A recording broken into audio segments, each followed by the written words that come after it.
हाँ है वे मैं पक्का नहीं लेना। पक्के नु की नहीं वो बहुत ज्यादा पक्का हुआ है।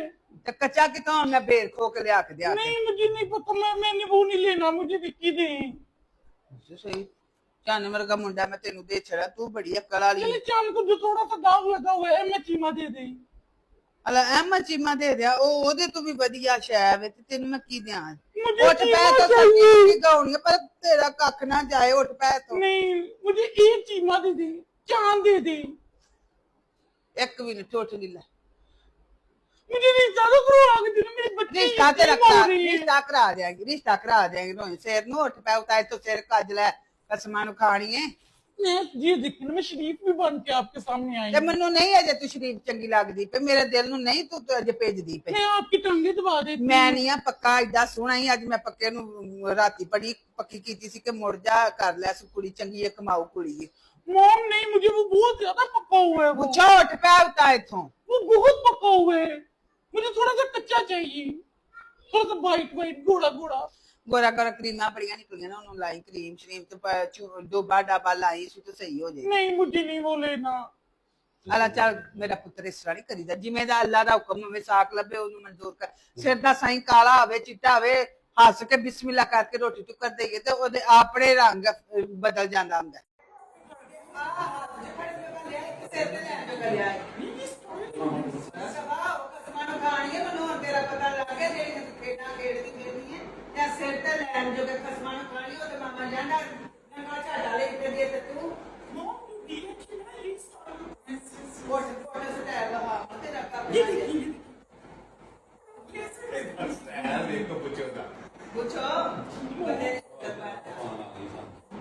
बंदे दी पुत्र बन सिर कज ते आन पानी खा ते घर जा नहीं ये तो दुपट्टा मॉम ये जो लेती है जानी पैना मेरे क्या साथ मैं मर गई हां ओथे लोकां नु आह के ते ए शदैन नु वेख के मर गई इथे आ ले मेरा पुत्र है तेरा मां से के दी ऐसे वेखा करिए ते प्यो कोल भावे रे सिर कज ते ना पैना पुत्र सिर किथे लिखिया सिर नगर मुझे फेर लेते बात कर ले सी मैं उधर सदाई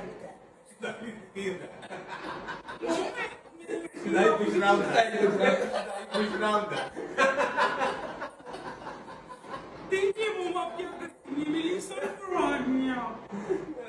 मां खाते की मां कोई इस तरह नहीं करे जेडी धी पे मां दे आके ना लगे तो ओदी कोई जिंदगी नहीं होगी ना ecco me che da प्यार बटा के मां सगे जाए सवरे की चाहिए ते सिर काट के रखिए ते सत्संग को ये मेरा ससुराल का काम नहीं है, मुझे मेरा राजा मिला दे। अम्मी दा रांझा मिला दो कुछ दुआशवा करो अल्लाह सोनिया मेरी धी नु रांझा मिला देई इस बहुत परेशान है आनिया तू किते कलरा च जा रांझा उथे मज्जा चारदा हुंदा ते हीरो उथे पीछे जांदी सी ते मेल हो जांदे सन मैं बड़ी बड़ी दूर उसके पीछे गई हूँ, मुझे मेरा राजा नहीं मिला। पुत्र मनो तेरी रो नहीं मनु चंगा लगदा धीआं रोन ते मैं बड़ी औखी हो जानी हां ਉਂਝ ते अम्मी मैं दुआ करांदी ਉਂਝ ਹੀਰ ਵੇਖੋ ਨਾ ਕਿੱਡਾ ਸਮੁੱਚ ਕੇ ਦੁਪੱਟਾ ਛਪੱਟਾ ਲੈ ਕੇ ਆਈ ਪੁੱਤਰ ਹੀਰ ਤੈਨੂੰ ਕੀ ਪਤਾ ਹੀਰ ਦੇ ਦਿਲ ਦਾ ਵੇ ਉਹਦੇ ਅਥਰੂ ਕਿਵੇਂ ਫਕੀਰਦੇ ਨਹੀਂ ਮਾਂ ਘਰ ਜਾਏ ਧੀਏ ਤੈਨੂੰ ਅੱਲਾ ਢੋ ਲਾਏ ਰਾਂਝੇ ਦਾ ਤੂੰ ਨਾ ਐਡੀ ਟੈਨਸ਼ਨ ਲੈ मैं उसके लिए कुछ भी करने को तैयार हूँ। तू की करना है उसे जाके कुछ छाल मार है कुछ अल्लाह के दुआ कर अल्लाह ढो लाई तो चंगा मैं आप भी माजी मेरी की दुआ करें। अल्लाह खैर करे ਅੱਲਾਹ ਤੈਨੂੰ ਤੇਰਾ ਰਾਂਝਾ ਲੱਭ ਜੇ ਕਿਧਰੇ ਸਾਡੀ ਜਾਨ ਛੁੱਟ ਜੇ मैं उसके लिए कुछ भी करने को तैयार हूँ। मेरी ते बड़ी इस कुड़ी ने जान खा छड़ी ਇਹਦੇ ਕੋਲ ਨਾ ਕਿਧਰੇ ਨਾ ਗੋਇਆ ਛੋਇਆ ਤਪਾਓ ਤੇ ਫੇਰ ਹੀ ਆ गोया इनो रांझा मैं कर लूंगी ऐसे ऐसे ऐसे। ਇਹ ਕਿਹੜਾ कटा इने तो अपने मांगे मारा लग पई है हैं ਲੈ ਡਾਈਟਾਂ ਕੀਤੀਆਂ ਨੇ ਪੁੱਤਰ ਇੰਜੇ ਕਿੰਦੇ ਨਹੀਂ ਅਭੀ ਥੋੜੇ ਥੋੜੇ ਮੋਟਾ ਹੋਂ ਕੋਈ ਬਾਤ ਨਹੀਂ ਪੁੱਤਰ ਜਿਹੜਾ ਹੈ ਵਾ ਉਹ ਵੀ ਠੀਕ ਹੋ ਜਾਏਗਾ। ਇਹਦੇ ਨਾਲ ਸਾਨੂੰ ਸਟਾਰਟ ਕੀਤੇ ਆ ਅੱਜ 21 ਦਿਨ ਤੇ ਟੋਟਲ ਹੋਏ ਨੇ ਆਂਦੇ ਨੇ ਪੈਂਟ ਸ਼ਰਟ ਪਾਓ ਨਾ ਤੇ ਫੇਰ ਹੀ ਪਤਾ ਲੱਗਦਾ ਹੈ ਕਿ ਤੁਹਾਡੇ ਜਿਸਮ ਦੇ ਵਿੱਚ ਕੀ ਇਸ ਟਾਈਮ ਕੋਈ ਕਿਉਂਕਿ ਸ਼ਰਟ ਦੇ ਵਿੱਚ ਨਜ਼ਰ ਆਉਂਦਾ ਹੁੰਦਾ ਹੈ ਕਿ ਕੀ ਹੈ ਤੇ ਕੀ ਨਹੀਂ ਮਾਮਲਾ ਨਾ। ਤੇ ਇਸ ਤੋਂ ਕਈਆਂ ਜੀਆਂ ਨੇ ਕਮੈਂਟ ਕੀਤੇ ਹਨ ਕਿ ਭਾਈ ਤੁਸੀਂ ਨਾ ਕਦੀ ਕਦੀ ਪੈਂਟ ਸ਼ਰਟ ਵੀ ਪਾਇਆ ਕਰੋ ਤੇ ਉਹਦੇ ਨਾਲ ਪਤਾ ਲੱਗਦਾ ਕਿ ਕਿੰਨਾ ਕੁ ਫਰਕ ਪਿਆ ਕਿੰਨਾ ਕਿਉਂਕਿ ਕੱਪੜਿਆਂ ਦੇ ਵਿੱਚ ਤੇ ਗੁਥਲਾ ਜਿਹਾ ਹੁੰਦਾ ਸਮਝ ਨਹੀਂ ਆਉਂਦੀ। हाँ जी मैं आपको बताऊं कैसे स्मार्ट होते हैं। कैसे? कुछ खाते भी नहीं। तो पुत्र वो खाते खाऊंगा नहीं तो फिर तो बंदा आ लो ਬੂਟ ਅੱਬੇ ਤੇ ਪਾਏ ਨੇ ਤੇ ਮੇਰੀ ਗੱਲ ਸੁਣ ਪੁੱਤਰ ਯਾਰਾ ਅੱਜ ਛੁੱਟੀ ਹੈ ਇਹਨਾਂ ਨੂੰ ਅੱਛਾ ਨਹੀਂ ਮੈਂ ਤੁਹਾਨੂੰ ਦੱਸਾਂ ਮੈਂ ਅੱਜ ਏਡਾ ਜ਼ਿਆਦਾ खुश क्यों हूँ मैं इतना एक्साइटेड क्यों हूँ कि पोपो बाबा की जान बाबा का तोता देखो कितना प्यारा लग रहा है। आज सारे बच्चे घर ने ते कैमरे दे अगे उंगल आई है ते गल मैं की कहना चाह रहा यार साढ़े सारे कैमरामैन भी डाटे ने मैं की करा जी बाबा की जान यस अज तुहाड़ा भरा एक्साइटेड क्यों है मैं तुहानू दसो पुछो क्यों तुहाड़ा भरा एक्साइटेड इस तो है कि जनाबे अली मेरे एक दिल का एक ख्वाब सी ख्वाब ये सी कि साढ़े पिंड नूं राह जिहड़ा जांदा है ना वो पक्का होवे। वेखो ये कुछ चीज़ां होंदियां ने करनियां गौरमेंटां ने होंदियां ने वेखो ना ये हुण 50 करोड़ का फंड जिहड़ा ना मंजूर होया ना सिर्फ रोड्स वास्ते 40 तो 50 करोड़ लगना है। ये हुण 40 तो 50 करोड़ कोई भी बंदा इंडिविजुअली जिड्डा वड्डा मर्जी चौरी तो चौरी उन्हें अपने पल्लियों कभी भी नहीं लाएगा। सही ये जिहड़े काम गौरमेंट दे हुंदे ना गौरमेंट ने ही करने हुंदे ने। अच्छा हुण गल ये कि एक ख्वाब हुंदा सी कि यार मेरा मालका जदों आइए पिंड ना दसक्यों आइए तो झटपट च पहुँच जाइए करिए क्योंकि 10 तो किलोमीटर ने सारे 10 भी नहीं पूरे बनते तो सानू पहुँचद्या घट तो घट ना उत्थे सानू 1.5 तो 2 घंटे लग जाते तो गड्डी का भी कख नहीं रहिंदा। बेटा नहीं काटते ना दरख्तों को नहीं काटते बेटा बैड मैनर्स होते हैं दरख्तों को नहीं काटते। Okay promise me. हाँ जी कैसे पतले होते हैं? हाँ जी कैसे कुछ खाना नहीं आता। अच्छा जी अच्छा जी गल है कि ये ख्वाब सी मेरा कि भाई असी जदों भी आइए डस्के तो असी ईजीली अपने पिंड पहुँच सकीए तो ये आस्ते बड़े बड़े वड्डे जिहड़े चौधरी साहब सन जितने जिन्ने वड्डे पॉलिटिशियन सन उन्हां वास्ते भी अगे रिक्वेस्टां कीतियां बड़ा बड़ा कुछ कीता लेकिन सानू एक मैक्सीमम 3 साल तो बाद माड़ा जा बैड़ा जा रोड मिलिया किहड़ा कन्नन सियान तो जिहड़ा ना थोड़ा जा वो भी सारा नहीं अद्धा गुना रोड बना के ना वो भी इन्नी उन्होंने लुक पाई पा के उत्ते छड्डा छुट्टा ला के ना तो उन्होंने आख्या जी तुहाडे वास्ते राह बन गया। लेकिन समझ लवो कि जिन्ना को अद्धा बनाया अद्धा को पिंड पहुँचदे तक फिर सानू को अद्धा घंटा लग जाता सी। मैं इस चीज़ वास्ते बड़िया जियां दे अगे इंडिविजुअली खुद भी रिक्वेस्ट की थी। फिर मैं पिछले साल वीडियोज़ भी बनाई जो मैं पिछली दफ़ा गया सा फिर जितने एंकरस आउन इंटरव्यू करना से मैं उन्होंने भी रोड ते लै जा कि किसी तरीके साड़ी सुनी जाए। जनाबे अली ऐदकां वीडियो बनाई वीडियो सुनी गई चलो उन्होंने एक्शन लै लिया। वेखो वीडियो ते एक्शन हो जाना वड्डी गल नहीं जिहड़ी मैं गल तुहानूं समझाना चाह रहा गल ये वे कि तुसी जदों तुहाडे कोल जी आ जांदे ने तुहाडी गल ते एक्शन लै के फिर तुसी मैं तो वीडियो बनाई सी जिहड़ी उन्होंने एक्शन लिया सी कि जी आ वेखो साडे रोड दे उत्ते पिंड दे विच चिक्कड़ बड़ा है छप्पड़ दा पानी जिहड़ा ना रोडां दे उत्ते वे ते इहदे वास्ते कोई लाया हमल कीता जाए। ਉਹਦੇ ਤੇ ਐਕਸ਼ਨ ਹੋ ਗਿਆ ਟੀਮਾਂ ਆ ਗਈਆਂ ਸਾਰੇ ਬਿਊਰੋਕ੍ਰੇਸੀ ਸਾਡੇ ਪਿੰਡ ਦੇ ਵਿੱਚ ਆ ਗਈ। ਉਹਨਾਂ ਨੇ ਆਖਿਆ ਜੀ ਦੱਸੋ ਤੁਹਾਡੇ ਆ 2 ਗਲੇ ਨੇ ਟੈਨਸ਼ਨ ਨਹੀਂ ਆਇਆ ਅਗਲੇ 3 ਦਿਨ ਦੇ ਵਿੱਚ ਕਲੀਅਰ ਹੋ ਜਾਣਗੇ। ओके खुश हो? मैं नहीं जी मैं नहीं खुश। उन्हें आख्या जी क्यों जी दसो? मैं जी खुश मैं इस तो नहीं है क्योंकि मैं ये चाहना वा कि सानू निरा ये जिहड़े 2 पिंड दे गले ने ये नहीं चाहिए। इत्थे आके असल गल जिहड़ी मैं तुहानूं उदन दी मैं पहले नहीं कीती है अज मैं वो गल्लां कर रहा जिहड़ी अज तो पहला कैमरे दे विच मैं नहीं कीतियां। मैं कहा जी साडा निरा पिंड दा पानी दा मसला नहीं साडे पिंड नूं रोड्स कोई भी नहीं साढ़े पिंड दे विच साड़ियां कम से कम सोलर लाइटां लगनियां चाहिए ने साढ़े पिंड दे ग्राउंड दे इशू हल होने चाहिए ने। उस तो बाद साढ़े पिंड दे पानी दा सीवरेज दा मसला डेफिनेटली हल होना चाहिए। फिर मेन जिहड़ा चीज़ है ना जिहड़ा साड़ा खूह लगा है जिहड़ा साढ़े पिंड दे विच खूह है जिहड़ा पानी सारे नूं इकट्ठा करके अपने खूह दे विच सुੱਟ के ते ओनू एग्जिट करवांदा है उत्थे एक प्रॉपर बंदा अपना तुसीं जिला कौंसल की तरफ होना चाहिए जिहड़ा खुद तुसीं इहनूं टेक ओवर करो और सारा चीज़ नूं मैनेज करो। जी बाबा वो आपके पौधे के ऊपर आएगी फिर मैं उसको थोड़ा टाइट कर लिया ना ਉਹ ਮੇਰੇ ਸੋਹਣਿਆ ਤੂੰ ਬਾਬੇ ਦੇ ਸ਼ੂਜ਼ ਪਾਏ ਨੇ ਜੋਗਿੰਗ ਵਾਲੇ ਤੇ ਪਤਾ ਨਹੀਂ ਕਿਹੜੇ ਕਿਹੜੇ ਚੱਕਰਾਂ ਦੇ ਵਿੱਚ। ਅੱਛਾ ਉਹ ਜੀ ਮਕਸਦ ਸਿਰਫ ਗੱਲ ਕਰਨ ਦਾ ਇਹ ਵੇ ਕਿ ਠੀਕ ਹੈ ਇਹ ਸਾਡੇ ਫੰਡਸ ਹੀ ਲੱਗ ਰਹੇ ਨੇ ਆਵਾਮ ਦੇ ਸਾਨੂੰ ਕੋਈ ਬੜਾ ਓਵਰ ਐਕਸਾਈਟਡ ਨਹੀਂ ਹੋਣਾ ਚਾਹੀਦਾ ਲੇਕਿਨ ਪਿਛਲੇ 50 ਸਾਲ ਤੋਂ ਆਇਆ ਇਹ ਫੰਡਸ ਸਾਡੇ ਵਾਸਤੇ ਲੱਗੇ ਸਨ। मैं ना हुकूमत कोई भी होवे ਤੁਹਾਡਾ ਆਪਣੇ ਜਿਹੜੇ ਕੰਮ ਨੇ ਨਾ ਉਹ ਬਿਹਤਰ ਹੋਣੇ ਚਾਹੀਦੇ ਨੇ। ਸਹੀ ਹੈ ਮੈਂ ਨਾ ਕੰਮ ਅਗਰ ਤੁਹਾਡਾ ਹੋ ਰਿਹਾ ਨਾ, ਚਾਹੇ ਕੋਈ ਵੀ ਗਵਰਨਮੈਂਟ ਤੁਹਾਡਾ ਕੰਮ ਕਰ ਰਹੀ ਹੈ, ਤੁਹਾਨੂੰ ਉਹਦਾ ਥੈਂਕਫੁਲ ਜ਼ਰੂਰ ਹੋਣਾ ਚਾਹੀਦਾ, ਠੀਕ ਹੈ। ਮੈਂ ਇਹ ਸਮਝਦਾ ਵਾਂ ਕਿ ਜਨਾਬ ਜਦੋਂ ਮੈਂ ਉਹਨਾਂ ਨੂੰ ਆਪਣੀ ਚੀਜ਼ਾਂ ਬੜੇ ਤਰੀਕੇਕਾਰ ਦੇ ਨਾਲ with the depth of heart ਮੈਂ ਆਪਣੇ ਦਿਲੋਂ ਉਹਨਾਂ ਨੂੰ ਐਕਸਪਲੇਨ ਕੀਤੀਆਂ, ਸਮਝਾਈਆਂ ਗੱਲਾਂ ਕਿ ਜੀ ਇਹ ਸਾਨੂੰ ਚੀਜ਼ਾਂ ਬੇਸਿਕਲੀ ਚਾਹੀਦੀਆਂ ਨੇ ਔਰ ਇਹ ਸਾਡੀ ਜ਼ਰੂਰਤ ਹੈ ਔਰ ਇਹ ਸਾਡਾ ਰਾਈਟ ਹੈ ਇਹ ਚੀਜ਼ਾਂ ਨੂੰ ਲੈਣਾ। ਕਿਉਂਕਿ ਵੇਖੋ ਅੱਜ ਅਸੀਂ ਇੰਨੇ ਸਾਲਾਂ ਤੋਂ ਮਹਰੂਮ ਆ। ਅੱਛਾ, ਉਹ ਜਦੋਂ ਕਮਿਸ਼ਨਰ ਸਾਹਿਬ ਨੇ ਚੀਜ਼ਾਂ ਵੇਖੀਆਂ, ਮੈਂ ਉਹਨਾਂ ਨੂੰ ਜ਼ਿਆਦਾ ਉਹਨਾਂ ਨੂੰ ਰਿਕੁਐਸਟ ਕੀਤੀ ਕਿ ਤੁਸੀਂ ਵਿਜ਼ਿਟ ਕਰੋ। ਜਦੋਂ ਉਹਨਾਂ ਨੇ ਵਿਜ਼ਿਟ ਕੀਤਾ ਤੇ ਵੇਖਿਆ, ਉਹਨਾਂ ਨੇ ਆਖਿਆ ਕਿ ਵਾਕਈ ਇੱਥੇ ਇੰਨੇ ਜਿੰਨਾ ਕੋ ਗੰਦ ਹੈ ਤਾਂ ਲੱਗਦਾ ਕਿ ਜਦੋਂ ਦਾ ਪਾਕਿਸਤਾਨ ਬਣਿਆ ਇੱਥੇ ਕਿਸੇ ਨੇ ਮੂੰਹ ਹੀ ਨਹੀਂ ਕੀਤਾ। ਮੈਂ ਸਾਰੇ ਵੇਖ ਲਓ ਫਿਰ ਚੀਜ਼ਾਂ ਸਾਰੀਆਂ ਤੁਹਾਡੇ ਸਾਹਮਣੇ ਨੇ ਔਰ ਅੱਲਾ ਦਾ ਸ਼ੁਕਰ ਹੈ ਕਿ ਜਦੋਂ ਫਿਰ ਉਹਨਾਂ ਨੇ ਵਿਜ਼ਿਟ ਕਰਕੇ ਤੇ ਜਦੋਂ ਐਕਸ਼ਨ ਲਿਆ ਨਾ ਔਰ ਫਿਰ ਉਹ ਸਾਰੀ ਦੁਨੀਆ ਨੇ ਵੇਖਿਆ ਕਿ ਕਿਸ ਤਰ੍ਹਾਂ ਜਿਹੜਾ ਇਹਨਾਂ ਚੀਜ਼ਾਂ ਦਿਨ ਤੋਂ ਰਾਤ ਨਹੀਂ ਹੋਈ ਤੇ ਫਿਰ ਉਹ ਅਜੇ ਤੱਕ ਉਹ ਚੀਜ਼ਾਂ ਲੱਗੀਆਂ ਨੇ ਬਣਨ। ਅੱਜ ਖੁਸ਼ੀ ਮੈਨੂੰ ਇਸ ਚੀਜ਼ ਦੀ ਹੈ ਕਿ ਜੀ ਸਾਰੇ ਆਂਦੇ ਸਨ ਕਿ ਬਸ ਹੁਣ ਚੀਮਾ ਟੁਰ ਗਿਆ ਤੇ ਮਗਰੋਂ ਜਿਹੜੇ ਰੋਡ ਸ਼ੋਡ ਨੇ ਹੁਣ ਪੈਂਡਿੰਗ ਸਨ ਉੱਥੇ ਰਹਿ ਗਏ ਨੇ। ਆਓ ਵੇਖ ਯਾਰ ਇਹਦਾ ਮੈਂ ਕੀ ਕਰਾਂ ਪੋਪੋ यार पुत्र अभी बामा तेरी ने तुझे नलाया है वे मिट्टी है देखो की मैं तेरा करा उसकी मम्मा ने इसको कोट चढ़नी है ना अभी तुझे ऐना होगा फिर तेन पता लग बेटा ये गिर जाएगा दरख्त अगे उल रहे है। ਜਦੋਂ ਮੈਂ ਉਹਨਾਂ ਦੇ ਅੱਗੇ ਰਿਕੁਐਸਟ ਸਾਰੀ ਕੀਤੀ ਮੈਨੂੰ ਖੁਸ਼ੀ ਇਸ ਚੀਜ਼ ਦੀ ਹੈ ਕਿ ਜੀ ਵੇਖੋ ਜਿਹੜੇ ਸਨ ਬੇਸਿਕ ਵਰਕ ਉਹ ਅਲਹਮਦੁਲਿਲਾ ਸਟਾਰਟ ਹੋਏ ਨੇ ਕੱਲ੍ਹ ਤੋਂ ਲੈ ਕੇ 2 ਦਿਨ ਪਹਿਲੇ। ਜਿਹੜੇ ਸਾਡੇ ਮੇਨ ਰੋਡ ਸਨ ਕੰਨਨ ਸਿਆਨ ਤੋਂ ਲੈ ਕੇ ਮਿੱਤਰਾਣੀ ਤੱਕ ਕਾਰਪੇਟ ਰੋਡ ਉਹ ਰਚਨਾ ਯੂਨੀਵਰਸਿਟੀ ਨੂੰ ਜਾ ਕੇ ਟੱਚ ਕਰੇਗਾ ਦੋਵਾਂ ਪਾਸ।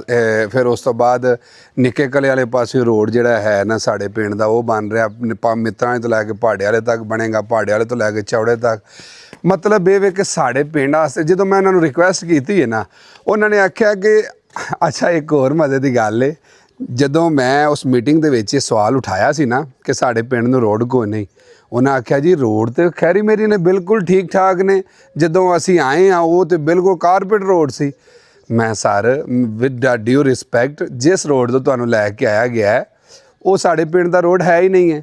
ਉਹ ਵਜ਼ੀਰਾਬਾਦ ਤੋਂ ਉਧਰੋਂ ਆਉਂਦਾ ਹੈ ਸਹੀ ਹੈ ਜਿੰਨੇ ਕਿਸੇ ਨੇ ਡਸਕਿਓਂ ਸਾਡੀ ਤਾਂ ਤਹਿਸੀਲ ਡਸਕਾ ਅਸਾਂ ਤੇ ਫੋਰ ਐਗਜ਼ਾਮਪਲ 10,000 ਪੈਸੇਂਜਰ ਟਰੈਵਲ ਕਰਦਾ ਡਸਕੇ ਨੂੰ ਤੇ 200 ਜਾਂ 500 ਬੰਦਾ ਟਰੈਵਲ ਕਰੇਗਾ ਵਜ਼ੀਰਾਬਾਦ ਨੂੰ। ਬਾਕੀਆਂ ਨੇ ਤਾਂ ਰੋਡ ਇਹ ਵਾਲਾ ਯੂਜ਼ ਕਰਨਾ ਤੇ ਸਾਨੂੰ ਡਸਕੇ ਵਾਸਤੇ ਰੋਡ ਚਾਹੀਦਾ।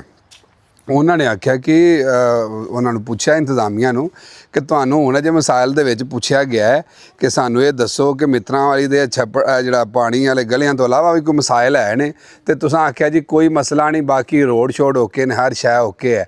ਮਤਲਬ ਅਫਸਰਾਂ ਦੀ ਤੇ ਉਹ ਜਿਹੜਾ ਨਾ ਉਹ ਅੱਖ ਚਬਾ ਛੱਡਦੇ ਨੇ ਨਾ ਇੰਜ ਹੀ ਕਿ ਜਿਹੜਾ ਚੰਗਾ ਰੋਡ ਹੈ ਉੱਧਰ ਨੂੰ ਦੀ ਲਿਆ ਕੇ ਆ ਕੇ ਅੱਗੇ ਸਫਾਈ ਸਫੂਈ ਕਰਾ ਕੇ ਸਾਰਾ ਕੁਝ ਤੇ ਅਫਸਰਾਂ ਦੇ ਆਲ ਹੋ ਕੇ ਹੁਣ ਅਫਸਰਾਂ ਨੂੰ ਪਤਾ ਹੀ ਕੋਈ ਨਾ ਹੋਵੇ ਤੇ ਫਿਰ ਅਫਸਰਾਂ ਨੂੰ ਦੱਸਣਾ ਕਿੰਨਾ ਵੇ ਅਸਾਂ ਲੋਕਾਂ ਦੱਸਣਾ ਹੈ ਨਾ ਤੇ ਜਿੰਨੀ ਦੇਰ ਤੱਕ ਅਸੀਂ ਦੱਸਾਂਗੇ ਨਹੀਂ ਤੇ ਤੁਹਾਡਾ ਮਸਲਾ ਹੱਲ ਹੀ ਨਹੀਂ ਹੋਏਗਾ। ਉਹ ਫਿਰ ਜਦੋਂ ਮੈਂ ਉਹਨਾਂ ਨੂੰ ਦੱਸਿਆ ਨਾ ਕਿ ਸਾਰੇ ਉਹ ਰੋਡ ਨਹੀਂ ਹੈ ਜਿੱਥੋਂ ਦੀ ਤੁਹਾਨੂੰ ਲੈ ਕੇ ਆਂਦਾ ਗਿਆ ਉਹ ਫਿਰ ਬੜੇ ਗੁੱਸਾ ਕੀਤਾ ਉਹਨਾਂ ਨੇ ਨਾ ਕਮਿਸ਼ਨਰ ਸਾਹਿਬ ਨੇ। ਉਹਨਾਂ ਨੇ ਆਖਿਆ ਕਿ ਸਾਨੂੰ ਤਾਂ ਪਹਿਲੇ ਕਿਉਂ ਨਹੀਂ ਦੱਸਿਆ ਕਿ ਰੋਡ ਦਾ ਵੀ ਇਸ਼ੂ ਹੈ ਮਿੱਤਰਾਂ ਵਾਲੀ ਦੇ ਤੇ ਲਿਹਾਜ਼ਾ ਇਹ ਰੋਡ ਦਾ ਵੀ ਮਸਲਾ ਜਿਤਨੀ ਜਲਦੀ ਹੈ ਐਮਰਜੈਂਸੀ ਦੇ ਵਿੱਚ ਇਹ ਵੀ ਸਾਰਟ ਆਊਟ ਕੀਤਾ ਜਾਏ। ਤੇ ਮੈਂ ਜੀ ਸਾਡੀ ਜਿਹੜੀ ਬਿਊਰੋਕਰੇਸੀ ਹੈ ਯਕੀਨ ਕਰੋ ਉਹਨਾਂ ਨੂੰ ਸਲੂਟ ਪੇਸ਼ ਕਰਨਾ ਵਾ ਅਸਿਸਟੈਂਟ ਕਮਿਸ਼ਨਰ ਸਾਹਿਬ ਨੇ ਡੀਸੀ ਸਾਹਿਬ ਨੇ ਕਮਿਸ਼ਨਰ ਸਾਹਿਬ ਨੇ ਤੇ ਸਪੈਸ਼ਲੀ ਜਨਾਬ ਅਲੀ ਸ਼ੋਏਬ ਮਿਰਜ਼ਾ ਸਾਹਿਬ ਸਨ ਜਦੋਂ ਉੱਥੇ ਮੌਜੂਦ ਸਨ। ਉਹਨਾਂ ਨੇ ਜਿਹੜੀ ਚੀਜ਼ ਟਿਕ ਕੀਤੀ ਹੈ ਨਾ ਉਸ ਵਕਤ ਉਹ ਸਾਬਤ ਹੋਈ ਹੈ ਕਿ ਓਕੇ ਹੋ ਗਈ ਹੈ। ਹੁਣ ਫਿਰ ਮਜ਼ੇ ਦੀ ਗੱਲ ਇੱਕ ਹੋਰ ਸੀ ਕਿ ਮਿਨਿਸਟਰ ਆਫ ਐਜੂਕੇਸ਼ਨ ਉਹਨਾਂ ਦਾ ਵੀ ਇੱਕ ਮੈਂ ਵੀਡੀਓ ਸਰਕੂਲੇਟ ਹੁੰਦੀ ਵੇਖੀ। ਉਹਨਾਂ ਨੇ ਆਖਿਆ ਕਿ ਜੀ ਮੈਨੂੰ ਪਤਾ ਲੱਗਾ ਕਿ ਤੁਹਾਡੇ ਉੱਥੇ ਮਿੱਤਰਾਂ ਵਾਲੀ ਦੇ ਵਿੱਚ ਗਰਲਜ਼ ਕਾਲਜ ਦੇ ਮਸਾਇਲ ਨੇ ਮਤਲਬ ਸਿਰਫ ਸਕੂਲ ਹੈ ਕਾਲਜ ਨਹੀਂ। ਕਿਉਂਕਿ ਮੈਂ ਉਹਨਾਂ ਨੂੰ ਇੱਕ ਰਿਕੁਐਸਟ ਕੀਤੀ ਸੀ ਹਾਂ ਹਾਏ ਉਹ ਵੇਖੋ ਜੀ ਕੀ ਗੱਲ ਪੇ ਹੁਣ ਇਹਨਾਂ ਦਾ ਮੈਂ ਕੀ ਕਰਾਂ। ਇਹ ਵੇਖੋ ਇਹ ਵੇਖੋ ਖੋਲ ਮੂੰਹ ਖੋਲ ਯਾਰ ਕੀ ਕਰਦੇ ਹੋ ਜਾਓ ਉੱਥੇ ਅੰਦਰ ਪਈ ਹੋ ਨਾ ਕੁੱਟ ਪਈ ਹੋ ਨਾ ਚੰਗੀ ਰਹੀ ਪਈ ਹੁਣ ਖੁਸ਼ ਤੈਨੂੰ ਮੈਂ ਬੜਾ ਸਮਝਾਉਂਦਾ ਸਾਂ ਉਦੋਂ ਦਾ ਮੁੜ ਜਾ ਹੁਣ ਪਈ ਹੋ ਨਾ ਕੁੱਟ मैं अच्छा शिकायत किने लाई सी आपने बोला था बाबा वो देखो आपकी बेटी आओ देख मैं आओ जी ਅੱਛਾ ਜੀ, ਹੁਣ ਗੱਲ ਇਹ ਹੈ ਕਿ ਜ਼ਾਹਰ ਹੈ ਬੱਚੇ ਮਿੱਟੀ ਜਦੋਂ ਖਾਂਦੇ ਨੇ ਤੇ ਫਿਰ ਮਾਂ ਪਿਓ ਨੂੰ ਤਾਂ ਬੜਾ ਗੁੱਸਾ ਹੁੰਦਾ ਹੈ ਕਿ ਪੁੱਤਰ ਤੇਰੇ ਵਾਸਤੇ ਅਸੀਂ ਜਨਾਬੇ ਵਾਲੀ ਸਾਰੇ ਮਾਮਲਾਤ ਹੁੰਦੇ ਤੇ ਜਦੋਂ ਖਾਓ ਤੇ ਪੇਟ 'ਚ ਕੀੜੇ ਪੈ ਜਾਂਦੇ ਨੇ ਤੇ ਜਨਾਬ ਬੜਾ ਮਾਮਲਾਤ ਖਰਾਬ ਹੋ ਜਾਂਦੇ ਨੇ। ਅੱਛਾ, ਹੁਣ ਆਖਰੀ ਗੱਲ ਮੈਂ ਵਾਈਂਡ ਅਪ ਕਰਕੇ ਫਿਰ ਸ਼ਾਪ ਵਾਲੇ ਪਾਸੇ ਚਲੀਏ ਕਿ ਗਰਲਜ਼ ਕਾਲਜ ਵਾਸਤੇ ਮੈਂ ਰਿਕੁਐਸਟ ਇਹ ਕੀਤੀ ਕਿ ਵੇਖੋ ਕਿ ਸਾਡੇ ਪਿੰਡ ਦੀ ਤਾਦਾਦ ਬੱਚੀਆਂ ਦੀ ਕਮ ਅਜ਼ ਕਮ ਵੱਡੇ ਸਕੂਲ ਦੇ ਵਿੱਚ 10ਵੀਂ ਤੱਕ 1000 ਹੁੰਦੀ ਹੈ, 800 ਜਾਂ 1000 ਤੇ 70 ਤੋਂ 75% ਬੱਚੀਆਂ ਪਿੰਡ ਦੀਆਂ ਅਸੀਂ ਡਸਕੇ ਨਹੀਂ ਕਰ ਸਕਦੇ ਕਾਲਜ ਵਿੱਚ। ਉਹਦੀ ਵਜ੍ਹਾ ਇਹ ਹੁੰਦੀ ਹੈ ਕਿ ਅਸੀਂ ਕਿਵੇਂ ਕਰੀਏ, ਇੱਕ ਤਾਂ ਨਾ ਸਾਡੇ ਕੋਲ ਰੋਡਸ ਨੇ ਔਰ ਪਲੱਸ ਜਿਹੜੀਆਂ ਬੱਚੀਆਂ ਨੂੰ ਪੜ੍ਹਾਉਣਾ ਚਾਹੁੰਦੇ ਨੇ ਨਾ ਉਹ ਆਉਂਦੇ ਨੇ ਕਿ ਹੁਣ ਡਸਕੇ ਅਸੀਂ ਨਹੀਂ ਭੇਜਣਾ। ਤੇ ਇਸ ਵਾਸਤੇ ਸਾਨੂੰ ਪਿੰਡ ਦੇ ਵਿੱਚ ਸਾਡੇ ਪਿੰਡ ਦੀ ਆਬਾਦੀ 20 ਤੋਂ 25,000 ਹੈ, ਸਾਨੂੰ ਇੱਥੇ ਕੋਈ ਫੈਸਿਲਿਟੀ ਦੇ ਦਿੱਤੀ ਜਾਏ ਔਰ ਨਿਰਾ ਇੱਥੇ ਨਹੀਂ ਫਿਰ ਨਾਲ ਦੇ ਕਿੰਨੇ ਪਿੰਡਾਂ ਵਾਸਤੇ ਫੈਸਿਲਿਟੀ ਹੋ ਜਾਵੇਗੀ। ਉਹਨਾਂ ਨੇ ਆਖਿਆ ਜੀ ਬਿਲਕੁਲ ਇਹ ਗੱਲ ਸਹੀ ਹੈ। ਉਹਨਾਂ ਨੇ ਜਨਾਬ ਸਾਨੂੰ ਬੁਲਾਇਆ, ਉਹਨਾਂ ਨੇ ਰਿਕੁਐਸਟ, ਉਹਨਾਂ ਨੇ ਆਖਿਆ ਆਓ ਤੇ ਜਿਹੜਾ ਮਸਲਾ ਹੈ ਨਾ ਸਾਨੂੰ ਪ੍ਰੋਪਰ ਐਕਸਪਲੇਨ ਕਰਕੇ ਰਿਟਰਨ ਵਿੱਚ ਐਪਲੀਕੇਸ਼ਨ ਦਿਓ ਤਾਂ ਕਿ ਇਹ ਵੀ 7 ਦਿਨ ਦੇ ਵਿੱਚ ਫਾਰਵਰਡ ਕਰ ਦਿੱਤਾ ਜਾਏ। ਹੁਣ ਜਨਾਬ ਅਸੀਂ ਉਹ ਵੀ ਅੱਲਾ ਦੇ ਫਜ਼ਲ ਦੇ ਨਾਲ ਆਪਣੇ ਕਾਲਜ ਨੂੰ ਵੀ ਜਿਹੜਾ ਨਾ ਉਹ ਡਬਲ ਬੱਚੀਆਂ ਦੇ ਸਕੂਲ ਨੂੰ ਵੀ ਕਾਲਜ ਕਰਵਾ ਰਹੇ ਇਨਸ਼ਾਅੱਲਾ। ਜੀ ਬਾਬਾ ਕੀ ਜਾਨ क्या क्या हैं तो इंशाअल्लाह अल अजीज़ बच्चियां दा कॉलेज भी बन जाएगा, हो जाएगा जिहड़ा ऑलरेडी स्कूल सी वो कॉलेज तब्दील हो जाएगा, नवे रूम्स बन जाएंगे, नवे टीचर्स आ जाएंगे तो अल्लाह कीता तो भी साढ़े वास्ते एक बेहतरीन मसला साड़ा हल हो जाएगा इंशाअल्लाह इंशाअल्लाह इंशाअल्लाह। अगली हुण गल ये कि साड़ी जनाबे वाली पिंड दे जिहड़े रोड बन रहे हैं पे दिल तो मेरा बड़ा है कि वैरी सून जाइए जाके तो वेखिए नज़ारे जिहड़े बूटा जिहा लाया सी। वेखो एक मिसाल है ना कि साढ़े पिंड दा पानी दा सीवरेज दा थल्ले जिहड़े पैप सन अज तो 20 साल 22 साल पहला ना साड़ा चाचा जाज सी ते उन्हां ने पवाए सन। अज भी ना पिंड दे विच की लिया जांदा, वेखो उन्हें कोई पल्लियों तो नहीं सन पवाए, वो पवाए तो गौरमेंट के थ्रू ही सन ना। गल ये कि कोई बंदा अगे लगा होंदा जिहदा नां लाया जांदा बादों के जी अज भी 20 22 साल 25 साल हो गए ने इस गल नूं हर बंदा नां लैंदा ते चौधरी जाज ने इत्थे पैप पवाए सन। अल्लाह दे फजल दे नाल इंशाअल्लाह जदों तक साह ने इंशाअल्लाह अल अजीज़ साढ़े पिंड दे विच या पिंड दे अगले दुआले जिहड़े 20 पिंडां जिन्हां नूं फायदा होना है ना वो जरूर नां लैणगे कि साढ़े वास्ते कोई बेहतर काम कर गया सी चीमा ते बंदा आंदे ने कि जिंदगी दे विच कोई इस तरह दे काम कर जाओ जिहदे विच तुहानूं लोग जिहड़ा ना एक अच्छे लफ्ज़ां दे विच याद रखन और इंशाअल्लाह मैनूं अल्लाह दे घर दी पूरा यकीन है कि और है भी रिस्पॉन्ड भी 5-7% लोग होंदे ने हर जगह ते नैगेटिविटी हर जगह ते हुंदी। वेखो कोई भी नहीं सहार सकदा ना कि कल दा बाल होवे ते आके ते सारियां चीज़ां नूं टेक ओवर कर ले, इस तरह हो नहीं सकदा ते लेकिन असी ना टेक ओवर करना चाहते हैं तो ना करांगे। असी जनाबे अली सिर्फ और सिर्फ अपने मखलूक खुदा वास्ते अपने पिंड के सराउंडिंग जितने लोग हैं उन्होंने वास्ते एक बस एक अच्छा काम किया दैट्स इट। मैनू ना कोई एप्रीसीएशन चाहिए तो ना कोई होर। तो इधर भोपो का पंगा पै गए अम्मा दे नाल मैं हिसाब ला लिया। भोपो चल नहीं मेरी धी है, चल आ जा आ जा आ जा आ जा बाबा की जान आ जा आ जा आ जा बाबा के। आज सब की गल है अज बिल्कुल वेले बैठे काम कोई नहीं बॉस तेरा अज हिसाब नहीं करता पिया ला हैर करे की यार होना पिया अपना होया पिया जी दसो जरा नहीं यार ना यार ठीक हो राजी बाजी नहीं यार अल्लाह खैर करेगा। उठ तो जफी पा खैर काम जिदन होंदे ने वो भी तो होंदे ने ना मेरा आजकल वो भी नहीं हो रहे ना। अच्छा आज पाकिस्तान फोन आया भाई जी हालात बड़े खराब ने ते इंज करो को फलाने नु ਉੱਥੇ ਵੀ ਲਾਕਡਾਊਨ ਹੋਏ ਆ ਆ ਫਲਾਣੇ ਨੂੰ ਬੁਲਾ ਲਓ। ਮੈਂ ਕਿਹਾ ਮਿਹਰਬਾਨੀ ਕਰੋ ਇੱਥੋਂ ਕੋਈ 2-4 ਫਲਾਣੇ ਨੇ ਉਹ ਉਧਰ ਲੈ ਲਓ, ਹੁਣ ਜਿਹੜੇ ਲਾਦ ਨੇ ਉਧਰੋਂ ਨਾ ਹੁਣ ਕੋ ਬੁਲਾਓ ਕਿਉਂਕਿ ਜਿਹੜੀ ਜੁਨੀ ਜਿੱਥੇ ਹੈ ਨਾ ਤੇ ਹੁਣ ਫਿਲਹਾਲ ਉੱਥੇ ਸਟਾਪ ਹੋ ਜਾਵੋ। ਜੇ ਤੁਹਾਡੇ ਦਿਨ ਚ ਆਵੇ ਅੱਗੇ ਬੜੀਆਂ ਲੁੱਟਾਂ ਨੇ ਤੇ ਅੱਗੇ ਵੀ ਜਿਹੜਾ ਹੈਗਾ ਨਾ ਭੁੱਖੀ ਹੈ ਜੀ ਤੇ ਸਵੇਰ ਦੇ ਕਿੰਨੇ ਜੀਆਂ ਦੇ ਪੈਸੇ ਲੈਣ ਆਸੇ ਫੋਨ ਆਏ ਨੇ ਲੈਣਦਾਰ ਤੇ ਬੜਾ ਜਿਹਾ ਆ ਗਿਆ 2-3 ਨੂੰ ਤੇ ਤੁਹਾਡੇ ਭਰਾ ਬਲੋਕ ਕਰ ਛੱਡਿਆ। ਮੈਂ ਕਿ ਯਾਰ ਸਿਰ ਬੜਾ ਖਾ ਰਹੇ ਨੇ ਤੇ ਲਿਆਦਾ ਕੋਈ ਨਹੀਂ ਹੁਣ ਅੱਲਾ ਦੇ ਰੰਗ ਵੇਨੇ ਪਏ इंशाल्लाह ही सब दिहाड़ी ला के जानी है पर मसला है सिर्फ घंटा रह गया घंटे दिहाड़ी लानी है तो घंटा रह गया टारगेट ਵੱਡਾ ਤੇ ਚਲੋ ਅੱਲਾ ਪਾਕ ਹੈ। ਸਵੇਰ ਤੇ ਜਿਹੜਾ ਟਾਰਗੇਟ ਸੀ ਕਿੰਨੇ ਫੀਸਦ ਬਣਿਆ 10% ਹੋਇਆ ਕਿ ਨਹੀਂ 2% ਵੀ ਨਹੀਂ ਹੋਇਆ। ਮਤਲਬ ਲਾਦ ਜਿਹੜੇ ਨੇ ਬਹੁਤ ਟਾਈਟ ਚੱਲ ਰਹੇ ਨੇ ਚੱਲਦੇ ਵਿੱਚ ਮਤਲਬ ਕਦੀ ਇੰਜ ਨਹੀਂ ਹੋਇਆ ਯਾਰ। ਲੇਕਿਨ ਤੇਰਾ ਭਰਾ ਬੜਾ ਖੁਸ਼ ਹੈ ਪੁੱਛ ਕਿਉਂ ਕਿਉਂ ਵੇਖ ਨਾ ਮੇਰੇ ਹਰ ਬੰਦੇ ਦਾ ਜ਼ਿੰਦਗੀ ਦਾ ਇੱਕ ਗੋਲ ਵੀ ਹੁੰਦਾ ਨਾ। ਮੇਰੇ ਜ਼ਿੰਦਗੀ ਦਾ ਪਹਿਲਾ ਗੋਲ ਇਹ ਸੀ ਕਿ ਮੇਰੇ ਵਾਲਿदैन ਮੇਰੇ ਕੋਲ ਆਉਣ। ਸਹੀ ਹੈ, ਮੈਂ ਖੁਸ਼, ਅੱਲਾ ਦਾ ਸ਼ੁਕਰ ਹੈ। ਫਿਰ ਅਗਲਾ ਗੋਲ ਇਹ ਸੀ ਕਿ ਭਾਈ ਜਿਵੇਂ ਤੇਰੇ ਬੱਚੇ ਨੇ ਕੋਲ ਚਾਂਦ ਵੀ ਹੋਣ ਸਾਰੇ, ਉਹ ਵੀ ਪੂਰਾ ਹੋਇਆ। ਅੱਲਾ ਦਾ ਸ਼ੁਕਰ ਹੈ, ਆਪਣੇ ਆਪਣੇ ਘਰਾਂ 'ਚ ਖੁਸ਼ ਹੋ। ਫਿਰ ਜ਼ਿੰਦਗੀ ਦਾ ਇਹ ਇੱਕ ਬੜਾ ਅਹਿਮ ਗੋਲ ਸੀ, ਮਕਸਦ ਸੀ ਕਿ ਮੈਂ ਜਿਸ ਆਪਣੇ ਪਿੰਡ ਦੇ ਵਿੱਚ ਜਿੱਥੇ ਰਹਿ ਰਿਹਾ ਨਾ, ਇਹਨੂੰ ਇੱਕ ਪ੍ਰੋਪਰ ਰੋਡ ਲੱਗੇ। ਮਾਸ਼ਾਅੱਲਾ, ਉਹ ਅੱਲਾ ਦੀ ਸਪੁਰਦ ਇੱਕ ਨਹੀਂ ਕੋਈ 4 ਅੱਲਾ ਨੇ ਦੇ ਛੜੇ। ਗੱਲ ਹੋਈ ਆ, ਉਹ ਤੇ ਬੜੀ ਉਧਰੋਂ ਵੀ ਕਿਉਂਕਿ ਪਿੰਡ ਬੜਾ ਵੱਡਾ ਹੈ ਨਾ, ਤੇ ਉਹ ਜਨਾਬ